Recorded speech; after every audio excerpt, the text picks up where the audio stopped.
agar dapat bermanfaat bagi manusia dengan senyawa kimia logamnya dan sebagai ornamen di kenisah. Tetapi setan, dengan mengecup mata Hawa, dan dengan menggigit ego manusia, memberikan rasa sihir pada logam yang tak berdosa itu. Dan sejak itu manusia membunuh dan berdosa demi emas. Perempuan, demi emas, menjadi seorang yang genit dan condong pada dosa daging. Laki-laki, demi emas, menjadi pencuri, perampok, pembunuh, keji terhadap sesamanya dan terhadap jiwanya sendiri, yang dijauhkannya dari warisannya yang sejati. Demi mengejar hal-hal yang fana, dan dia menjauhkan jiwanya juga dari pusaka abadi demi sekeping logam kemilau itu, yang akan harus ditinggalkannya saat kematiannya. Kamu, yang demi emas, berdosa entah lebih berat atau lebih ringan, lebih atau kurang serius, dan semakin kamu berdosa, semakin kamu menertawakan apa yang diajarkan oleh ibu dan gurumu, yakni, bahwa ada suatu ganjaran atau hukuman untuk perbuatan-perbuatan yang dilakukan selama hidup. Tidak akankah kamu merenungkan bahwa karena dosa itu kamu akan kehilangan perlindungan Allah, kehidupan kekal dan sukacita, dan kamu akan memiliki dalam hatimu penyesalan dan kutukan, sementara ketakutan akan menjadi penyertamu, ketakutan akan hukuman manusia, yang bukanlah apa-apa apabila dibandingkan dengan ketakutan yang seharusnya kamu miliki namun tidak kamu miliki, yakni hukuman ilahi.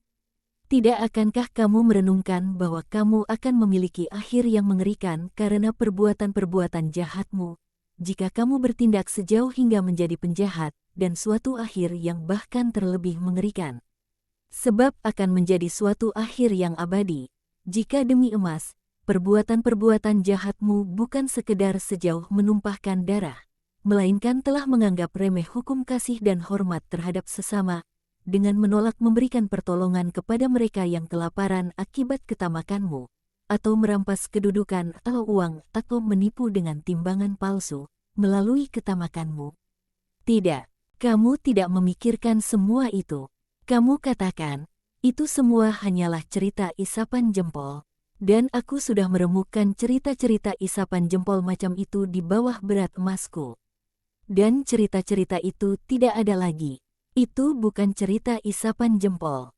Itu adalah kebenaran. Jangan katakan, baiklah, ketika aku mati, itulah akhir dari semuanya. Tidak, itu adalah awal. Kehidupan selanjutnya bukanlah suatu jurang yang dalam tanpa pemikiran dan tanpa kenangan akan masa silam yang telah kamu jalani atau tanpa kerinduan akan Allah. Seperti yang kamu pikirkan mengenai periode pengharapan akan kebebasan oleh Sang Penebus. Kehidupan selanjutnya adalah suatu pengharapan membahagian bagi orang-orang benar, suatu pengharapan penuh kesabaran bagi orang-orang yang menyilih, suatu pengharapan mengerikan bagi orang-orang yang terkutuk. Bagi kelompok pertama di limbo, kelompok kedua di purgatorium, kelompok ketiga di neraka. Dan sementara pengharapan akan berakhir bagi kelompok pertama ketika mereka memasuki surga sesudah Sang Penebus. Pengharapan akan menjadi penghiburan bagi kelompok kedua oleh suatu pengharapan yang terlebih besar sesudah saat itu. Sementara kepastian mengerikan akan kutukan abadi akan diteguhkan bagi kelompok ketiga. Renungkanlah itu. Kamu para pendosa, tidak pernah terlambat untuk bertobat. Ubahlah keputusan yang tengah dituliskan di surga atasmu, melalui sarana tobat sejati. Jangan biarkan Seol menjadi neraka bagimu, melainkan suatu pengharapan silih, setidaknya itu, melalui kehendakmu sendiri. Jangan biarkan menjadi kegelapan, melainkan temaram senja, bukan siksaan, melainkan nostalgia, bukan keputusasaan, melainkan pengharapan. Pergilah, janganlah berupaya melawan Allah. Ia adalah kuat dan yang baik. Janganlah menghinakan nama-nama sanakmu. Dengarkanlah raungan air terjun itu, yang seperti raungan yang meremukkan hati ibumu sebab mengetahui bahwa kamu adalah pembunuh. Dengarkanlah lolongan angin di ngarai itu, yang seolah mengancam dan mengutuk. Seolah ayahmu mengutukimu atas hidup yang kau tempuh. Dengarkanlah tangis penyesalan dalam hatimu. Mengapakah kamu ingin menderita sementara kamu dapat dipuaskan dalam damai dengan yang sedikit di dunia dan segalanya di surga? Berikanlah damai kepada rohmu, Berikanlah damai kepada orang-orang yang takut, yang harus takut kepadamu seolah kamu adalah kawanan binatang buas. Berikanlah damai kepada dirimu sendiri, orang-orang buangan yang malang. Angkatlah matamu ke surga, lepaskanlah mulutmu dari makanan beracun. Sucikanlah tanganmu yang belumuran dengan darah sesamamu, sucikanlah hatimu. Aku percaya padamu, itulah sebabnya mengapa aku berbicara kepadamu.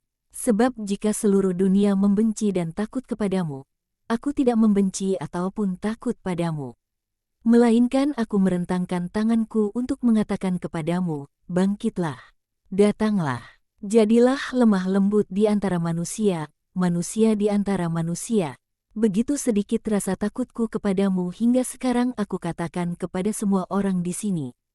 Kembalilah dan beristirahatlah. Janganlah merasa benci terhadap saudara-saudaramu yang malang, melainkan berdoalah bagi mereka.